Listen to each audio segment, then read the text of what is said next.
우리에게 성령을 주셔서 하나님 나라의 복과 증인의 삶을 허락하신 그 은혜에 감사드립니다. 오늘 하루도 말씀과 기도로 시작하오니 좋은 밭으로서 결실할 수 있는 하루가 되게 하여 주시옵시고 주와 복음을 위하여 살게 하여 주시옵소서.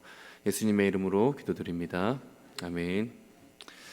찬송가 446장입니다. 찬송가 446장입니다.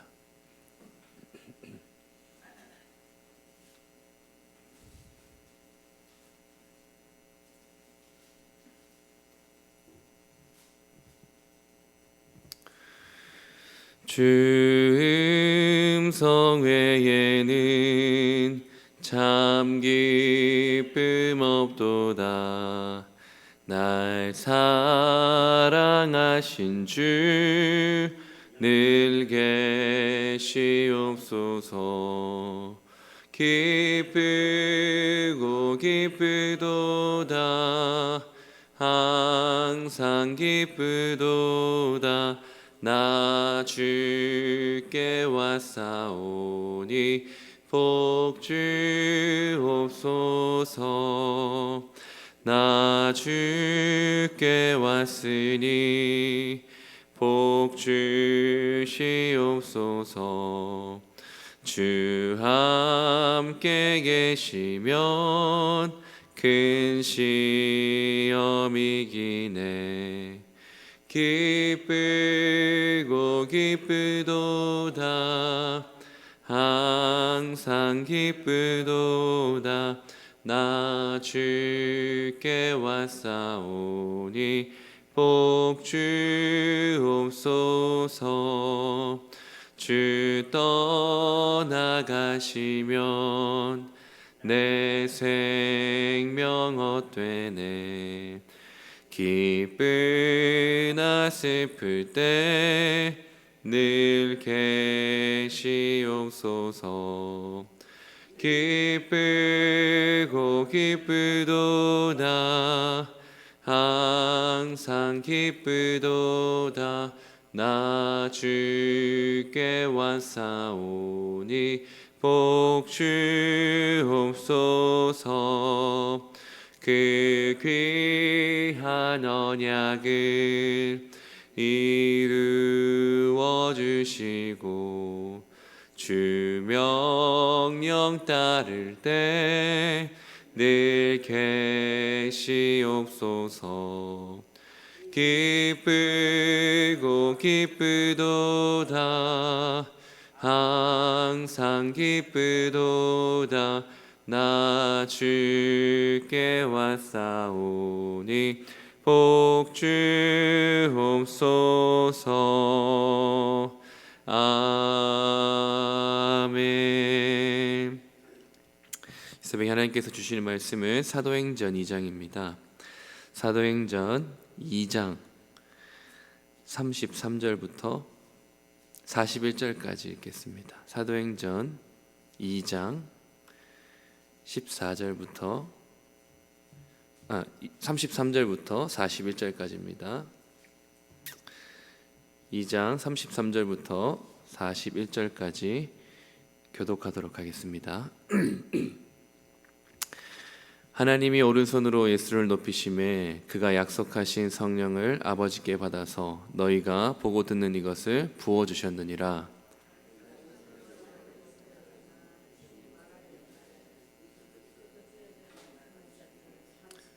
내가 내 원수로 내 발등상이 되게 하기까지 너는 내 우편에 앉아 있으라 하셨도다 하였으니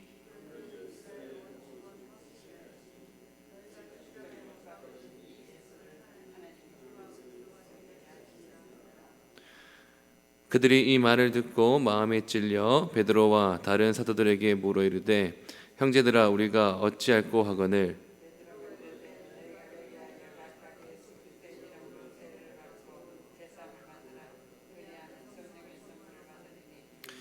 이 약속은 너희와 너희 자녀와 모든 먼데 사람 곧 우리 주 하나님이 얼마든지 부르시는 자들에게 하신 것이라 하고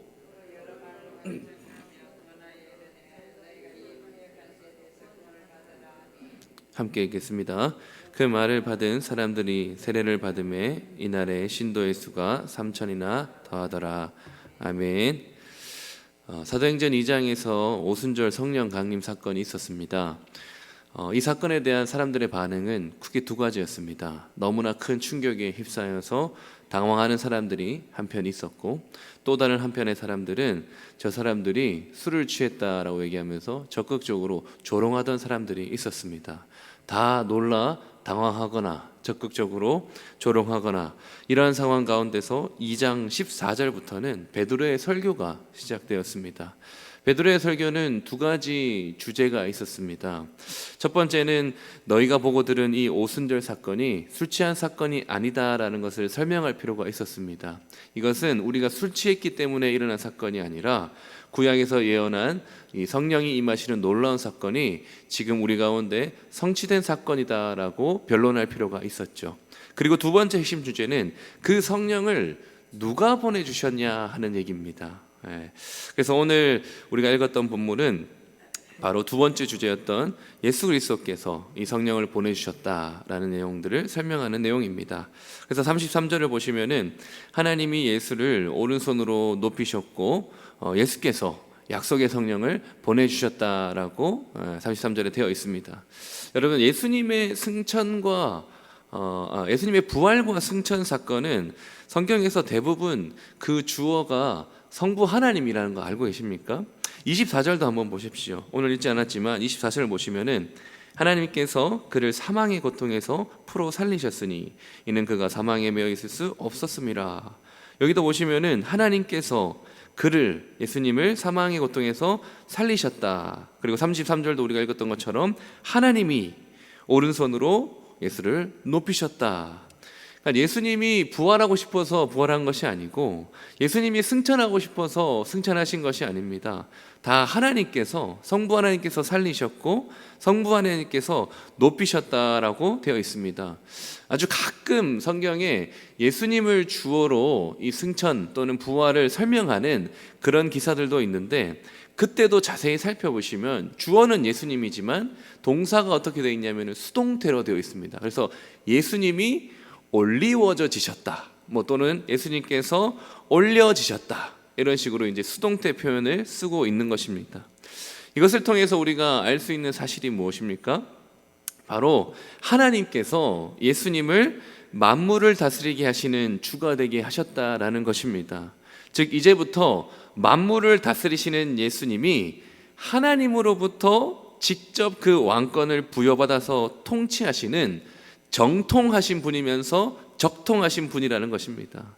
그래서 예수님이 하늘로 올라가셨다라는 것은 단순히 공간을 이동하셨다, 땅에 계셨는데 하늘이라는 하나님 보좌 우편이라는 공간을 이동하셨다라는 것이 아니라 그분이 귀하게 높임을 받으셔서 이제 온 우주 만물을 다스리고 통치하시는 주가 되셨다라는 표현입니다. 그래서 구약의 표현으로는 이 주가 되셨다라는 것은 오직 성부 하나님께만 표현되는 호칭이었죠. 아도나이라고 표현하는 이 호칭이 이제 우리 예수님에게 사용되고 있는 것입니다.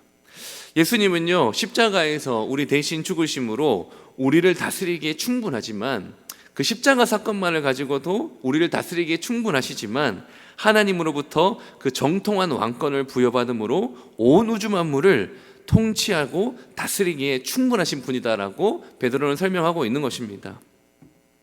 이와 같이 온 우주 만물을 다스리시는 주가 되신 예수 그리스도를 에베소서는 또 다른 표현으로 표현하고 있는데, 에베소서는 바로 만물 위에 교회의 머리가 되셨다, 머리로 삼으셨다라는 표현을 사용하고 있습니다. 이 말은 뭐냐면은, 즉 온 우주 만물을 다스리고 통치하시는 그 예수님이 교회의 머리가 되셔서 교회를 다스린다라는 말입니다.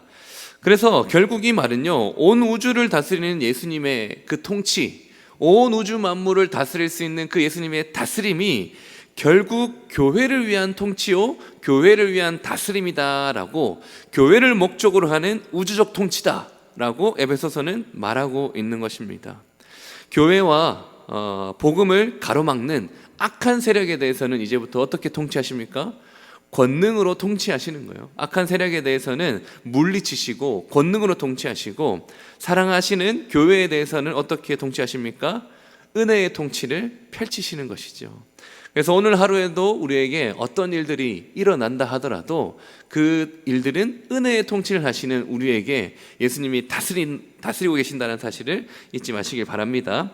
그리고 이것에 대해서 34절과 35절은 시편의 다윗이 이렇게 예수님이 주가 되실 것을 미리 다윗이 예언했다라는 말을 지금 베드로가 인용해서 가지고 오고 있는 것입니다. 시편 110편인데요. 여기 보시면은 주께서 내 주에게 말씀하시기를 너는 내 우편에 앉아 있으라. 우편에 앉아 있는 것 자체가 통치하는 그 자리에 앉아서 통치권을 부여받아서 대신 통치한다는 것이기 때문에 예수님이 이렇게 주가 될 거라는 것을 미리 예언했죠. 여기서 보시면은 주가 두 번 나오는데 이 주는 앞에 주와 뒤에 주는 다릅니다.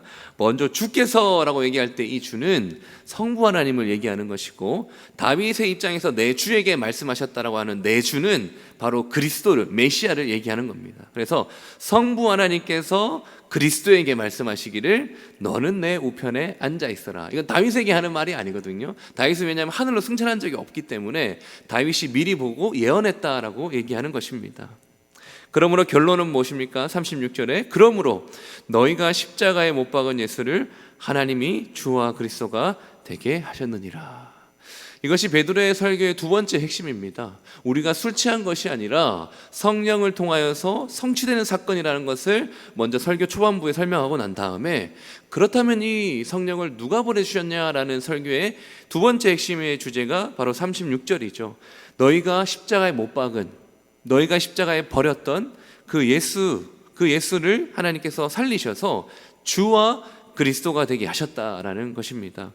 우리가 흔히 예수님을 믿는다고 할 때 십자가에서 우리 죄를 대신에 형벌 받으신 예수님, 즉 이 예수님은 어떤 예수님이냐면은 우리를 구원하신 그리스도이신 예수님을 말하는 겁니다. 우리를 구원하신 그리스도이신 예수님을 믿는다면 그것은 올바른 믿음이 아니죠. 오늘 베드로의 설교에서도 분명히 말하고 있듯이 예수님은 우리를 구원하신 그리스도이지만 동시에 우리를 다스리고 통치하시는 분이다라고 말하고 있는 겁니다. 그래서 우리가 예수님을 제대로 부른다면, 우리가 예수님을 제대로 부를 때 어떻게 불러야 하냐면 우리 주 예수 그리스도다라고 불러야 됩니다. 우리 주님이시면서 우리를 구원하신 그리스도다. 이것이 예수님의 풀네임이죠. 주와 그리스도 둘 중 어느 하나도 빠지면 안 됩니다. 만약 예수님을 다스리는 주로, 통치하시는 주로 인정하지 않고 나를 구원하시는 구원자로만 믿으면 그 사람은 구원받을 수 있을까요? 말도 안 되는 소리입니다. 그 믿음은 올바른 믿음이 아니기에 구원받을 수 없죠. 예수님이 구원자로서 내 죄를 사하여 주시지만 주 대신 예수님의 통치를 받지 않고 내 마음대로 살아가는데 이것이 어찌 구원받을 수 있는 믿음이라고 말할 수 있습니까? 나더러 주여 주여 그렇게 100번 말해도 그분의 다스림을 실제로 받지 않는다면, 그분의 통치를 실제로 받지 않는다면 구원받을 수 없고 오직 그분의 뜻대로 행하는 자라야만 구원받을 수 있다고 말씀하셨습니다. 그러므로 올바른 믿음, 참된 믿음은 예수님을 주와 그리스도로 믿는 것입니다. 이처럼 예수님을 주와 그리스도라고 믿는다면은 우리가 보여야 할 반응은 하나밖에 없습니다. 그 예수님의 통치와 다스림에 순종하는 것이 그 나라 백성의 본분이겠지요. 어쩌면은 우리가 예수님을 믿는다라고 말할 때 이 믿음 자체에 그분의 통치에 순종하겠다라는 우리의 신앙 고백이 사실은 담겨 있는 겁니다. 그런 의미에서 우리의 신앙은 신앙생활이라고 얘기하지만 다른 말로 얘기하면은 순종생활이다라고 말할 수가 있습니다. 그런데 가끔 어떤 사람들이 예수님이 우리를 통치하시고 다스린다라고 얘기하니까 이 통치를 불편하게 생각하시는 분들이 좀 있습니다. 우리의 자유를 좀 억압하거나 우리의 의지를 좀 무시한다거나, 왜냐하면은 지금 우리가 살아가는 이 인간 세상에서, 인간 현실 세계에서 권위에 대한 어떤 부정적인 생각이 많이 자리 잡았고, 또 실제 인간 권위자들에 대한 실망들을 우리가 많이 접하다 보니까 이 예수님의 권위와 통치와 다스림에 대해서도 왜곡된 시선으로 바라보는 경향이 좀 있는 것 같습니다. 그런데 여러분, 예수님께서 우리를 통치하실 때 언제 우리 보고 죽으라고 한 적 있습니까? 오히려 그분이 우리 대신 죽으셨습니다. 예수님이 우리를 통치하시면서 주시려고 하시는 궁극적인 것은 바로 우리에게 최고의 삶을, 최고의 안식의 삶, 최고의 행복을 주시려는 통치, 그러한 통치라는 것을 믿으시길 바랍니다. 오히려 우리 모습 잘 생각해도 아시잖아요. 예수 믿고 난 이후에도, 예수 믿고 신자가 된 이후에도 불순종하는 경우가 많고, 우리같이 미련하고 감사하지 않는 자를 위해서 우리 주님이 통치하셔서 날마다 은혜를 베풀어 주시겠다라고 하시는데, 그리고 이 땅에서도 천국을 누리면서 살게 하시는 것이 바로 우리 주님의 통치의 궁극적인 목적인데, 뿐만 아니라 마지막 재림의 때까지 우리 중 누구도 어느 하나도 탈락하지 않고 성령을 통해서 친히 보호하시고 그때까지 인도하시겠다라는 것이 우리 주님의 통치인데, 이게 얼마나 큰 일인지 알아야지, 정말로 주님이 우리를 통치해 주신다는 것이 얼마나 감사하고, 그리고 우리 주님의 통치를 받는 것이 얼마나 대단한 일인지 알아야지만 정말로 오늘도 진심으로 주기도문으로 기도하게 될 것입니다. 오늘도 우리 주님이 성령으로 우리를 통치하실 때 보좌에 앉으셔서 권능을 가지고 교회를 위한 통치를 시행하실 때, 그 통치의 목적은 우리가 복을 누리고 우리가 이 땅에서 안식을 더 누리게 하려는 통치인 줄 믿고, 성령께서 우리를 희생과 포기의 자리로 이끌어 가실 것인데, 그것도 불순종하지 않고 순종하심으로 기꺼이 주 대신 예수님의 다스림에 순종하며 살아가는 우리 모두가 되기를 간절히 소원합니다. 기도하겠습니다. 보좌에 계시며 오늘도 우리를 통치하시는 주님께서 우리를 말씀으로 다스려 주시니 참으로 감사합니다. 오늘 하루 주어진 하루를 육체의 정욕을 따라 살기보다 주 대신 예수님의 통치에 순종하며 성령을 따라 살아가는 하루가 되게 하여 주시옵소서. 그래야 안식의 복, 30배, 60배, 100배의 복을 결신할 수 있는 좋은 밭들이 다 되게 하여 주시옵소서. 예수님의 이름으로 기도드립니다. 아멘. 하늘에 계신 우리 아버지여, 이름이 거룩히 여김을 받으시오며 나라의 임하옵시며 뜻이 하늘에서 이룬 것 같이 땅에서도 이루어지이다. 오늘날 우리에게 일용할 양식을 주옵시고 우리가 우리에게 죄 지은 자를 사하여 준 것 같이 우리의 죄를 사하여 주옵시고 우리를 시험에 들게 하지 마옵시고 다만 악에서 구하옵소서. 대개 나라와 권세와 영광이 아버지께 영원히 있사옵나이다. 아멘. 몇 가지 기도 제목을 붙잡고 기도하시길 바랍니다. 첫 번째로 들은 말씀을 붙잡고 기도합시다.